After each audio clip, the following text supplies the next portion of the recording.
Hello guys, we're here at Crossville First Free Will Baptist again. We're still in camp meeting. I have Brother Jim McComas with us today. He's the executive director of Free Will Baptist Family Ministries, and we're going to do an interview with him about his relationship with Jesus. And my prayer, and I know his also, is that somebody will see this right here and that it'll help them with their relationship with Jesus. So we're going to get started. Brother Jim, can you tell us how your relationship with Jesus first began? My relationship with Jesus began when I was 6 years old. It was the summer of 1975. I had just come out of kindergarten. My best friend in kindergarten was my neighbor, Randy Oswald. He invited me to Vacation Bible School. And on Friday night at Vacation Bible School, the first time that I really remember hearing the gospel as a 6-year-old boy, I raised my hand, and they got all the kids that wanted to get saved into a room. And that's why I'm big on Bible school to this day, because I sure haven't been everything I should have been, but he's been everything he promised and a whole lot more. So I've been saved since the summer of 1975. I had a great aunt that made sure she'd come and she'd go around the neighborhood and round the kids for Bible school. And sometimes we'd try to hide and she'd wait on us until we got ready. So I like it, right? Never underestimate. I always tell people. And I've got to be able to go back to the church there in Worcester, Ohio, to let them know, I'm no big deal, but every soul that I see saved, they'll have a part in because they invested in Bible school. So I like it. Jim, as I said earlier, you are the executive director at Free Will Baptist Family Ministries, and you also find time to travel and preach the gospel of Jesus Christ. Can you tell us how you manage to stay grounded in your faith through busy ministry life? Well, it is a challenge just from the standpoint of when you're always in church, but when you're always giving out and speaking and ministering to other people, it is easy just to only study the Bible to give somebody else something. And so it is a challenge to make sure that you I try to differentiate between when I'm opening the Bible to study to get something to give to somebody else, and you need time in the Word. I went back to a daily Bible reading plan, and because it's amazing. I don't care how long you study the Bible, you read that something maybe for the 100th time, and maybe at that time you need something that God shows you just in that time that you've never seen before. So I try to keep it fresh with devotionals and just dividing my time. I mean, I'm in the Bible a lot, but again, a lot of that is, well, how can I put a sermon together? Well, that doesn't help me. I mean, it does help me in a way, but we need time for ourselves. So I try to make a point to do that. As far as I go with that right there, I read my Bible of a morning and at night faithfully. And God got unto me 3 weeks ago about giving him even more time right there to strengthen my relationship. And I downloaded a Bible app, and the little the testimony and the scripture, it takes about 8 minutes. And I paid money for it. I paid $40 for it. And when I seen what I got right there after I got it downloaded, I thought, well, 8 minutes, that ain't nothing. And so I kind of laughed about it in my head. I thought, that's a ripoff. Well, 3 weeks ago I did that. I'm on number 9. So it goes every day. So out of 3 weeks, I've done 9 lessons, and it's a lesson a day right there.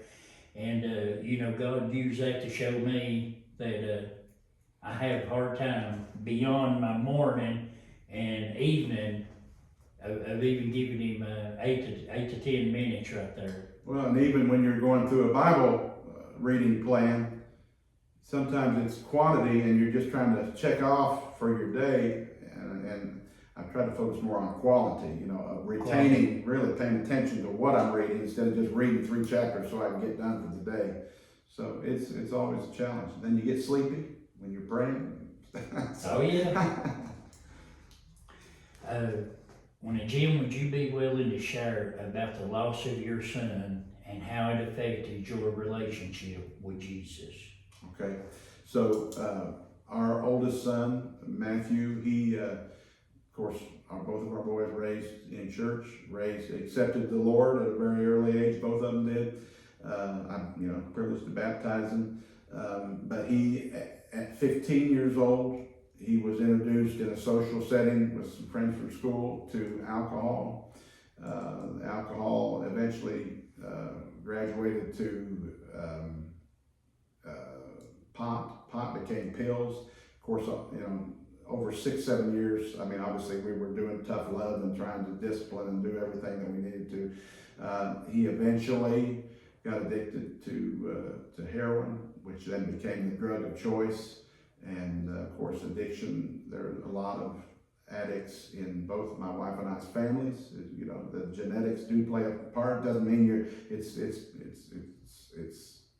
for sure that you're going to be an addict, but it does make it more, possible. And so he had been clean almost a year. Had been through sober living to treatment, and was in a halfway house, for his charges, his drug charges. Was able to work, but and I was the last person to talk to him on a Friday night. I was in California. We talked for a half hour. Had no idea he was struggling again. He had been to church in a recovery meeting that night, but in that night he for the first time in almost a year got some heroin that was cut with carfentanil. And hope you don't know what that is, but if you're familiar with it, you know what it's like 100 times more powerful than morphine. And we lost him that night at 23 years old to an accidental drug overdose. And I've got something I'm going to ask beyond that right there. Go back to how that affected your relationship with Jesus, but just to give a little testimony of mine to you right there. You mentioned addiction, and I think there's more people than we actually know that suffer with some kind of addiction. I have a addiction to gambling. And this may add to, well, I know it will because God's led me to say it, and I never had admitted to it. That I had an addiction. I always stood tall on that right there and said I've never been addicted to anything. But God showed me that I was addicted to the gambling right there. And instead of trusting Him, I would turn to the gambling, and I would look down on people that suffered with an addiction. And just me being raised up, when I thought of addiction, I thought of drugs. But people's addicted to porn, to gambling, to anything that you're not trusting God with, and you use something else to substitute that right there. And listening to your sermons has helped me with my addiction. And guys, if you've never listened to Jim McComas, you can find him on YouTube. You can YouTube it or Google it, and he has some powerful messages on addiction right there. And you can actually go on YouTube and search the funeral of our son. I preached our son's funeral. It's Matt McComas, McComas, Celebration of Life. You can get that on YouTube too. Yeah, and I've watched that right there. And but addiction is not just drugs. Oh no. There is. I've been addicted to food for most of my life, So, but though I tell in my presentation, we do a break the chains addiction awareness thing.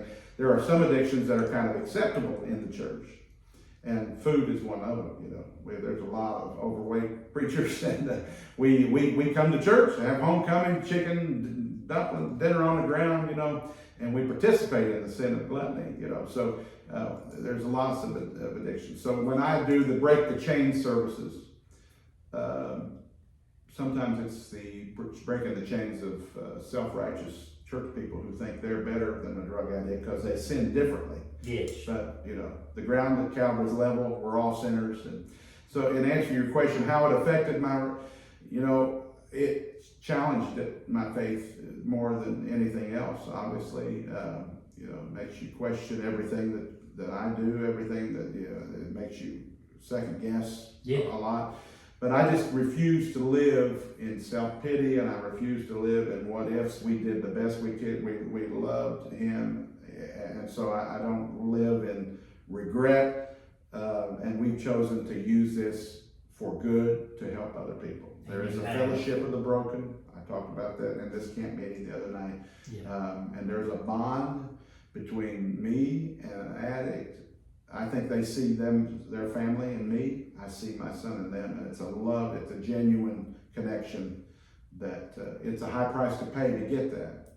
But I'm going to make it count. I want to make him proud. I want to do something that honors him, and that's really why we're Family Ministries. We deal with troubled people. We deal in broken people, and but God is closest to the broken.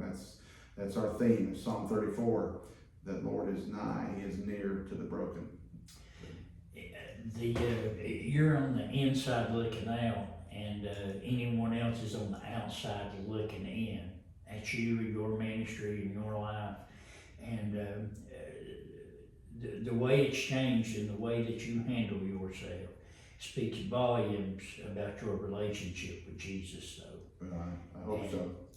And I appreciate. I tell people say, I don't know how I couldn't do. Well, you do whatever gets put in front of you, and the Lord will give you the help to get through it. I'm not anything special, but I'm trying my best to make it count for him. Has there ever been a moment where you question your calling or God's goodness, and how did you respond? And you pretty much already answered that right there. Yes, the answer is yes, and yes, I just plug on. And then the days don't understand. There's good days and bad days when you're dealing with grief. It's not going to be easy. I tell you, the song that's helped me more than anything, you're not going to believe this, and this is not very spiritual, of all people, Willie Nelson wrote a song. Somebody he knew or loved died. It's titled, "It's Not Something You Get Over, It's Something You Get Through." And boy, I'm telling you, that is the truth. And so with the Lord's help, I don't know what people do without the Lord. But so yes, anybody that tells you that they're not questioning their faith, especially when you go through something traumatic, I don't think they're telling the truth. So yes, but God's faithful, and He will give us, and again, He comforted us so that we can be of comfort to somebody else. The way I've got this question titled, I'm going to change it a little bit. It's what new perspective or passion did God give you after your loss right there? We've kind of heard that right there, but can you... I tell folks I had a good job. I had a job, my dream job. I was working with my hero, Dr. David Crow, working for our home missions department. But after our son's passing, when they called me from Family Ministries, which deals with broken people, hurting kids, hurting, from cradle to grave, that's what I felt the Lord's leading to be able to go. I felt like it was a way to honor our son's life, and so we deal and minister to broken kids. I have to give our testimony. We're getting ready to launch into adult faith-based drug treatment, be the first Free Will Baptist, major drug treatment. So that's how God's completely redirected our ministry to hurting people. I like it. Have you found that your story has opened doors to minister to others who are grieving? Absolutely.